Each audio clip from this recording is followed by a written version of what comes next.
They say the ocean keeps secrets better than the grave. On July 7th, 1984, the MV Hekla Maru departed from a private dock in Osaka under a veil of secrecy so thick not even the local press caught wind of it.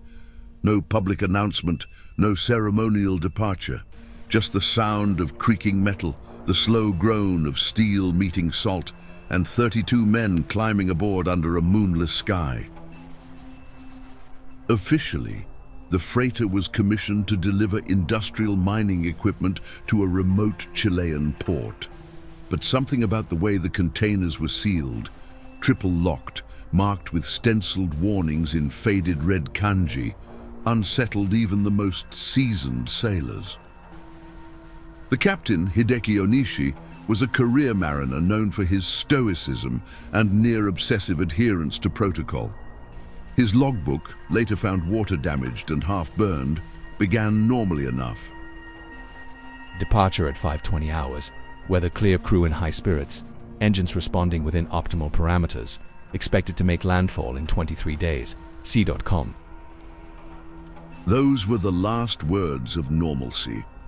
Within the first week, the ship's medical officer, Dr. Jun Kawaguchi, filed 3 separate entries in the ship's confidential records, none of which were meant to be read by shoreside authorities. These records were not standard procedure. They were warnings, desperate, unedited. Day 4. Takeda reports hearing voices in the engine room. No one else present. I suspect exhaustion. Day 6. I heard it too. Like breathing. Long and wet. Coming from the walls. Day 8. The cargo is making noise. Something's alive in there. None of this was reported to command. Captain Onishi, according to the scattered testimonies in the final weeks of his log, began locking himself in his quarters after dusk. Meals were left outside his door. He stopped responding to the intercom. By day 10, the ship's engineer noted inexplicable surges in power. The Hekla Maru had 1 primary engine core and 2 auxiliary power supplies. One of the backups began activating randomly at night, even when disconnected. Lights in unused corridors flickered on and off in rhythmic pulses, like breathing. The cook found the galley stove turned on at 3:17 a.m., despite having locked the door hours before. He insisted he'd seen someone moving through the mess hall on the CCTV, a tall figure, bareheaded, wearing an officer's uniform with no face. On day 12, the radio died. No static, just silence. By day 14, the entries stopped altogether. The Hekla Maru never arrived at its destination. Rescue efforts were launched. A search grid spanning over 10,000 nautical miles scoured the waters between Japan and the Chilean coast. Nothing, not a single distress signal. No wreckage, no oil slick. It was as if the entire vessel had been plucked from the ocean and erased. In maritime records, the incident was chalked up to catastrophic failure. Insurance payouts were processed. Families were told their loved ones had been lost to the sea. No foul play suspected. No further investigation pursued. But there were whispers. Sailors began reporting sightings of a ghost freighter drifting aimlessly in the South Pacific, always just at the edge of radar range, always gone by the time anyone got close. In 1986, a Panamanian fishing boat reported picking up an emergency broadcast on an old VHF frequency, garbled Japanese, repeated over and over. Don't let them out. We locked them in. Don't answer if they knock. The broadcast cut off mid-sentence. By the end of the decade, the Hekla Maru was forgotten, a lost ghost swallowed by the sea and smothered by bureaucracy. But the ocean never forgets, and neither do the dead. March the 2nd, 1997, a routine aerial surveillance patrol from the Chilean Coast Guard was making its final sweep of the Desventuradas Islands, a largely uninhabited chain of volcanic landmasses rarely visited by anything but birds and ghosts. From the cockpit of the aging Cessna, Lieutenant Carlos Velazquez spotted it. A dark mass, far off course, floating against the current. No radio signal, no visible crew, just a long, corroded silhouette cutting through the waves like a scar across the face of the Pacific. They circled twice, uncertain if it was even a ship, but when the clouds parted and sunlight struck its hull, the letters came into view, faded, almost skeletal. MV Hekla Maru. The pilot radioed the mainland. Disbelief echoed down the line. That ship was dead. Reported missing in 1984. Declared lost. Destroyed. It had no business existing, let alone drifting under its own weight in 1997. The Chilean Navy dispatched the Capitan Prat, a patrol frigate, to intercept. The approach was slow, cautious. From a distance, the Hekla Maru looked like a floating tomb. Her hull was mottled with corrosion, streaks of red like dried blood trailing down her sides. The anchor had long since rusted in place. Barnacles clung to every edge like tumors, but the ship was upright, balanced, no list, no sign of sinking. Her deck was littered with debris, but intact. Her lifeboats remained nestled in their braces, untouched. Commander Luis Aravena, tasked with leading the boarding party, later told a close friend something he would never share in his official report. The moment our boots hit that deck, the temperature dropped. No sun, no wind, just this pressure. Like the air didn't want us there. Like the ship was still breathing. The Hekla Maru was empty, or so it appeared. No welcoming committee, no motion, just silence so deep it made your own breath sound intrusive. They began with the bridge. The glass was filthy, crusted with sea salt, but unbroken. The controls were dead. The wheel unmoved. The logbook was still open on the console, turned to a page dated July 20th, 1984, 6 days after the last known contact. The entry read, "She's still moving, even without power. The stars are wrong. Something is in the lower hold. We hear it dragging chains." As they explored deeper, strange patterns emerged. Plastic utensils lay neatly arranged in the galley, not thrown by waves, not scattered by time, but deliberately placed. A radio handset hung from its cord, still wrapped around a crewman's name tag, H. Onishi. Cabin doors were locked from the inside. When they forced one open, they found a pristine room. Bed made, boots aligned, a half-filled mug of coffee long since evaporated, leaving behind only a dark stain shaped eerily like a handprint on the desk.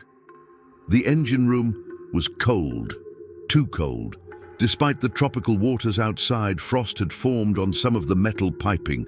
The primary engine was inert, but the backup generator, disconnected in theory, buzzed faintly. It had power. "No external fuel source," said the engineer. "No shorelines, but it's running." Worse, there were signs someone had been maintaining it. Tools were laid out, oiled, clean. A fresh smear of grease led from the wrench station to a nearby bulkhead, but there were no people. Not yet. It wasn't until they entered the crew quarters that things began to unravel completely. The hallway reeked of mold and old blood. Doors creaked open reluctantly, revealing rooms that felt suspended in time. Beds still held the impression of bodies. Journals were strewn across desks, entries devolving into frantic scrawls in both Japanese and, disturbingly, Latin. One message, scratched into the wall with what appeared to be a fingernail, read, "Animam navem regit, the soul drives the ship." They descended into the lower deck, where the air grew heavier, each breath feeling like it had to be earned. Flashlights flickered, radios crackled static that resolved into murmurs when held too close to the bulkheads. Whispers. "Why did you come? We never left. He still walks the halls." In the main hold, where the mysterious cargo was once stored, they found it empty, just a vast, echoing chamber of steel and shadow. Except for the chains, massive lengths of oxidized iron, bolted into the deck, led to nothing. No crates, no equipment, just links trailing off into the dark, swaying gently, like something had only recently been freed. Then came the smell. Sweet, rancid, like rotten meat soaked in formaldehyde. "Sir," one of the officers called out, voice trembling, "you're gonna want to see this." They had found the first body, slumped in a corner of the mess hall, arms wrapped around his knees, teeth bared in an eternal grimace. His uniform matched a missing crewman. His skin was darkened, waxy, mummified by salt and cold, eyes open, staring, unblinking. Nearby, carved into the steel table in rough, jagged lines, "We are the cargo now." They didn't scream. None of the sailors aboard the Capitan Prat raised their voices when the second body was found. Not even when they realized it had no eyes. Just empty, sunken sockets filled with crystallized salt. It wasn't shock. It was fear so complete, so absolute, that it didn't allow sound to pass through the throat. The discovery occurred in what used to be the ship's infirmary, a place meant for healing, now a shrine of stillborn horror. Dr. Elena Rivera, part of the Chilean Navy's forensic division, was among the boarding team. She would later describe the scene in her private notes, which were never submitted in the final report. Notes found sealed in a manila envelope inside her apartment after her disappearance in 1999. Her handwriting was shaky, erratic. There were 10 of them in the medical bay, arranged like sleeping children, all in their bunks, covered by sheets that hadn't rotted, somehow preserved. The bodies, they weren't decomposed, not bloated, not skeletal, just dry. Skin like wax paper, hands clasped over chests, mouths open, as if mid-scream. And the worst part? They smelled like nothing, not death, not mold, just the sterile cold of an empty church. Each corpse was in perfect condition, frozen in a final moment of terror. The beds were labeled with nameplates. Each matched a crew member declared missing in '84. The team continued searching, and one by one the bodies were found. In the engine room's side quarters, 2 technicians, curled against the wall, faces turned away from the machinery like they couldn't bear to see what was coming. In the galley, the cook slumped in a corner, a knife still clenched in his hand, his fingers fused to the handle by time and salt. In the wheelhouse, Captain Hideki Onishi, upright in his chair, with a small revolver in his lap and a single bullet missing from the chamber. His jaw had been dislocated, forcibly, as if something had reached inside and pulled it downward with brute, unnatural strength. The coroner's preliminary findings defied every rule of biology. No bacterial decomposition, no insect activity, no signs of trauma consistent with drowning, asphyxiation, or starvation. But there was salt. Every orifice, every wound, every exposed area had been packed with coarse, oceanic salt. Not the fine-grained type you'd find in culinary use, but the crystalline shards of deep-sea brine, almost ritualistic. Where still were the journals. Some were preserved in watertight lockers, their pages brittle but legible. Each told a story that only intensified the nightmare. One entry, written in a trembling hand, dated August 4th, 1984. We took turns guarding the hold. Something is inside. We tried to open it. We tried to dump it, but the chain wouldn't break. We think it moves at night. We hear breathing, louder now, like it's learning us, like it's waking up. Another written in a different hand. John is dead, but he's still walking. He comes to the mess hall and sits, doesn't eat, just looks at us. We burn his body. The next night, he's back. They called it the watch, the rotating shifts of armed guards posted outside the cargo hold, not to keep something from getting in, but to keep whatever was inside from getting out. And then came the final entry. The door opened last night. We didn't open it. It opened itself. The chains are gone. We are next. It says we belong to it now. At 03:17 a.m. on the third night of the investigation, Lieutenant Valera, the youngest member of the boarding crew, vanished. One moment he was logging photographic evidence in the crew quarters, the next, gone. His camera was found still recording, lying on its side in the hallway. The footage was never released to the public, but those who've seen it describe the last 30 seconds as follows. Valera kneels to photograph a set of claw marks etched into the steel wall. A faint groaning sound is heard, metal on metal, or perhaps breath through teeth. His flashlight flickers. The sound of water, sloshing behind the bulkhead. He looks up, and then, slowly, the camera captures a shape at the end of the hallway. Unmoving, human-shaped, but too tall, too thin, its head slightly cocked, watching. The final frame was a blur, and then silence. They searched every inch of the ship. Valera was never found. 2 more men would go missing before the order was given, abandon inspection. But the Hekla Maru wasn't finished. As the last crew boarded the extraction raft, the ship let out a sound, a deep, resonant groan, like steel being crushed under pressure, or something deep within exhaling after a long sleep. A storm rolled in less than an hour later. The sea around the ship boiled as lightning danced over its hull. And then the ship moved. Engines silent, no visible propulsion, but it turned, slowly, facing north, as if answering a call.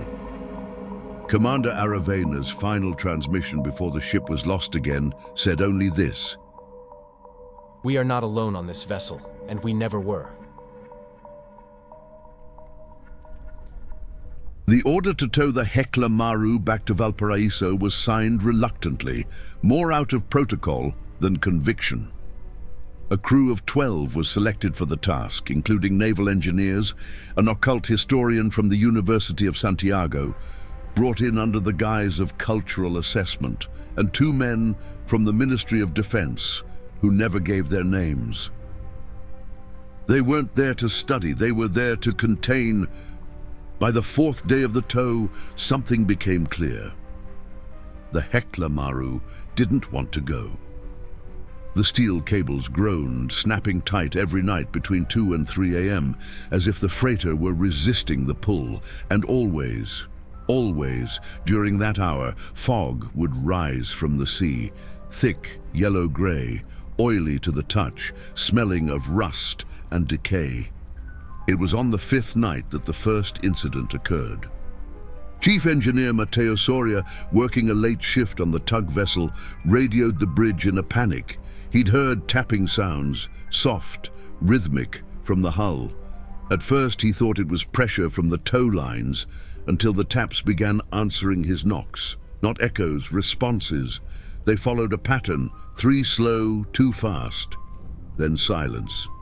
Then a whisper, barely audible through the steel. Almost there.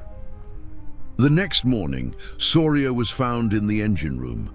He had removed every fuse from the circuit board and arranged them in the shape of a circle on the floor.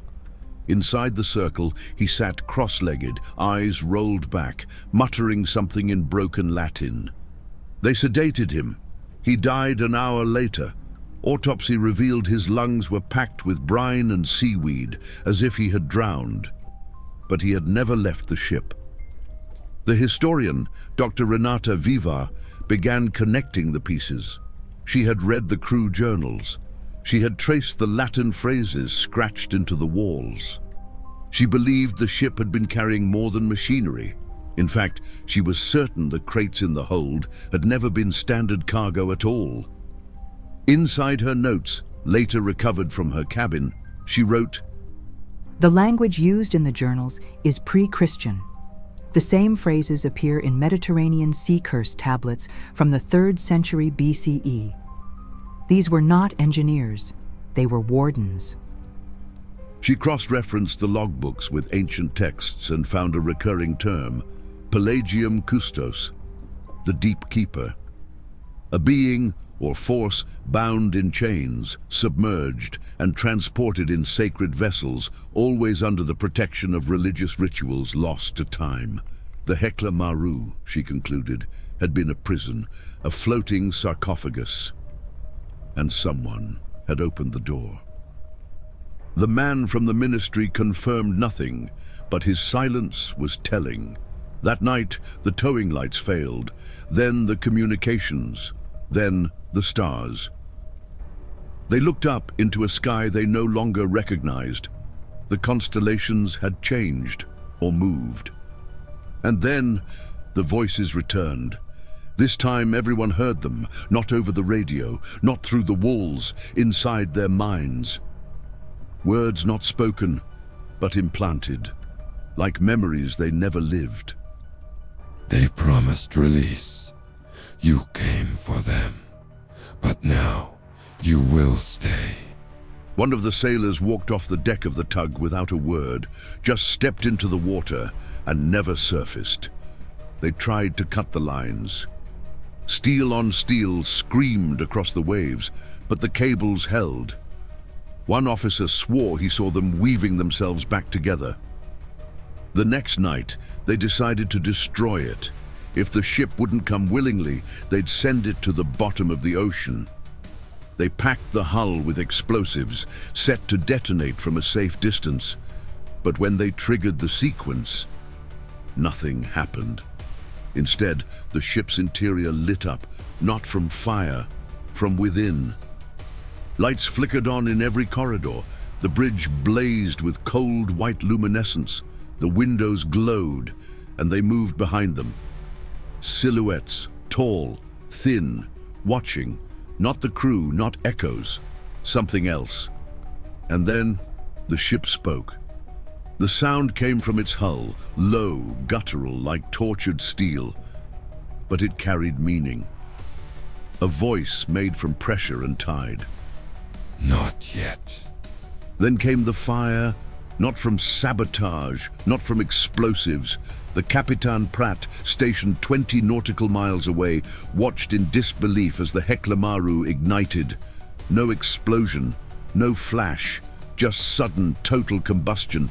Blue flames consumed the freighter in seconds. No smoke, no ash, just light, pure and blinding.